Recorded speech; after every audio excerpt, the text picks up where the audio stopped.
Hello guys, mentor Sunil, Aastha speech and hearing care का YouTube channel. बात चल रही है काउंसलिंग के ऊपर, मैरिटल काउंसलिंग के ऊपर। मैंने आपको पिछले वीडियो में प्रॉमिस किया था कि मैं आपको ज़रूर बताऊंगा कि अगर आप अपने बच्चे को साइकोलॉजिस्ट, काउंसलर या कुछ इस फील्ड में लाना चाहते हैं तो उसके लिए आपको क्या करना पड़ेगा, और मैरिटल काउंसलिंग के लिए आपको किस स्पेशलिस्ट के पास जाना चाहिए। वो एक साइकोलॉजिस्ट होना चाहिए, वो साइकोथेरेपिस्ट होना चाहिए, वो काउंसलर होना चाहिए, वो क्या होना चाहिए। ये सारी की सारी चीज़ें इंटरकनेक्टेड हैं, लेकिन इसमें आप डिफरेंशिएट क्या करें कि कौन बेस्ट है इनमें से आपकी हेल्प करने के लिए, इसके बारे में डिस्कस करेंगे। चैनल को सब्सक्राइब कीजिए, लाइक कीजिए, शेयर कीजिए, पूरी दुनिया में फैला दीजिए। मुझसे बात करने के लिए 8168790299 मेरा मोबाइल नंबर है, +91 इंडिया का ISD कोड लगाना बिल्कुल ना भूलें अगर आप इंडिया के बाहर से कॉल कर रहे हैं। इंडियन कंसल्टेशन 1000, अगर आप काउंसलिंग चाहते हैं तो 2000 इंडियन कंसल्टेशन है। अगर आप बाहर से इंडिया के कॉल कर रहे हैं और नॉर्मल कंसल्टेशन चाहते हैं तो आपको 2000 रुपीज़, और काउंसलिंग के लिए कंसल्टेशन चाहते हैं तो 5000 रुपीज़ अकाउंट ट्रांसफ़र दे करके मेरा अपॉइंटमेंट मिल जाता है। तो दोस्तों, बात करते हैं, सबसे पहले बेसिक बात करते हैं कि how to be a psychologist. जैसे मेडिकल फील्ड में बहुत सारी स्पेशलाइजेशन करने के लिए आपको मिनिमम MBBS यानी bachelor in medicine and bachelor in surgery आपको करना इम्पॉर्टेंट होता है। उसी तरीके से अगर आपको अपने बच्चे को काउंसलर बनाना है, अपने बच्चे को साइकोथेरेपिस्ट बनाना है, अपने बच्चे को क्लिनिकल साइकोलॉजिस्ट बनाना है, अपने बच्चे को इंडस्ट्रियल साइकोलॉजिस्ट बनाना है, अपने बच्चे को स्पोर्ट्स साइकोलॉजिस्ट बनाना है, अपने बच्चे को करियर काउंसलर बनाना है, अपने बच्चे को सोशल वर्कर बनाना है, तो ये सारी की सारी चीज़ें आपको देखनी पड़ेंगी कि उसको मिनिमम सबसे पहले आप साइकोलॉजिस्ट बनाएंगे। वो कैसे बनाएंगे? आपके बच्चे के पास 10+2 तक के लेवल पर या तो साइकोलॉजी सब्जेक्ट हो, या फिर उसको बैचलर आप करने से पहले 10+2 में फिजिक्स, केमिस्ट्री, बायोलॉजी, यानी बायोलॉजी याद रखिए।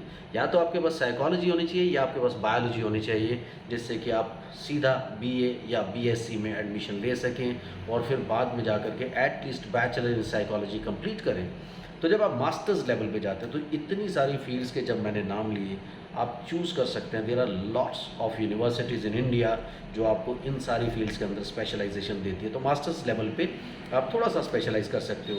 उसके बाद MPhil या PhD लेवल पे आप और इसको डीमार्केट कर सकते हो। जैसे बिहेवियरल साइंसेज के अंदर आप जा सकते हो, आप सिंपल काउंसलिंग में जा सकते हो, आप साइकोथेरेपी में जा सकते हो, आप क्लिनिकल साइकोलॉजी में जा सकते हो। तो बहुत सारी फील्ड्स आपको चूज़ करने के लिए मिल जाती हैं। सो अगर आप अपने बच्चे को साइकोलॉजिस्ट या काउंसलर बनाना चाहते हैं तो आपको सबसे पहले अपने बच्चे को बैचलर लेवल पर साइकोलॉजी करवाना होगा, यानी BA या BSc इन साइकोलॉजी उसको होना इम्पॉर्टेंट है, ताकि वो आगे मास्टर्स और PhD में स्पेशलाइजेशंस कर सकें। तो दोस्तों, हम लोग बात कर रहे थे काउंसलिंग पर। काउंसलर्स कौन होते हैं? काउंसलर्स होते हैं जिन्होंने कुछ प्रोफेशनल सर्टिफिकेशन होता है उनका काउंसलिंग में, क्योंकि काउंसलिंग और साइकोथेरेपी का इंडिया के अंदर कोई गवर्निंग बॉडी नहीं है। So anybody can be counselling और काउंसलर और साइकोथेरेपिस्ट। सो आप भी किसी भी फॉरेन यूनिवर्सिटी से या इंडियन यूनिवर्सिटी से कोई भी डिग्री या डिप्लोमा लेके थोड़ा सा एक्सपीरियंस अच्छा करके अपने आप का किसी हॉस्पिटल के साथ आप ज्वाइन कर लीजिए, थोड़ी सी इंटर्नशिप कीजिए, आप प्रैक्टिस कर सकते हैं ईजिली। क्योंकि अभी तक काउंसलिंग और साइकोथेरेपी में कोई भी गवर्निंग काउंसिल नहीं है इंडिया के अंदर। मोर ओवर, आप क्या कर सकते हैं, आप जब काउंसलिंग की तरफ जाते हैं, क्योंकि नॉर्मल साइकोलॉजिस्ट क्या होते हैं कि साइकोलॉजी में आप लोग एक बेसिक सब कुछ स्टडी कर लेते हैं कि साइकोलॉजी में आप साइकोलॉजिकल टेस्टिंग कर सकते हैं। जैसे IQ टेस्टिंग आप कर सकते हैं, पर्सनैलिटी टेस्टिंग आप कर सकते हैं, बिहेवियरल टेस्टिंग आप कर सकते हैं, ये सारी की सारी टेस्टिंग आप कर सकते हैं। उसके बाद जब आप काउंसलिंग की बात करते हैं तो या तो आपके पास काउंसलिंग में कोई सर्टिफिकेशन होना चाहिए, तो तब आप जा कर के काउंसलिंग कर सकते हैं किसी को। और जो मैरिटल काउंसलर्स हैं उनके पास या तो एक्सपर्टीज़ होना चाहिए, यानी वो कई साल से साइकोलॉजी करने के बाद ज़्यादातर मैरिटल काउंसलिंग की तरफ ही उनका इंक्लिनेशन है, ज़्यादातर वो मैरिटल काउंसलिंग ही करते हैं। बहुत सारे केसेस वो देख चुके हैं, बहुत सारा एक्सपर्टीज़ उनको मिल चुका है। तो या तो वो लोग होते हैं जो मैरिटल काउंसलिंग आपको कर सकते हैं, या उन्होंने काउंसलिंग एंड साइकोथेरेपी में एक मास्टर्स, MPhil या PhD कोई इस टाइप की डिग्री की होती है। कुछ लोगों ने काउंसलिंग, आजकल एक और नया सब्जेक्ट आ गया जो साइकोलॉजी से कनेक्टेड है, देन ये बन जाता है काउंसलिंग साइकोलॉजी। सो आप काउंसलिंग साइकोलॉजी में भी कुछ कर सकते हैं अगर आपको मैरिटल काउंसलिंग में जा करके सर्विसेज देनी है। लेकिन आपके पास एक्सपीरियंस होना बहुत इंपॉर्टेंट है, क्योंकि ये जितनी भी फील्ड्स होती हैं ये आपको पॉलिश करती हैं केस बाय केस।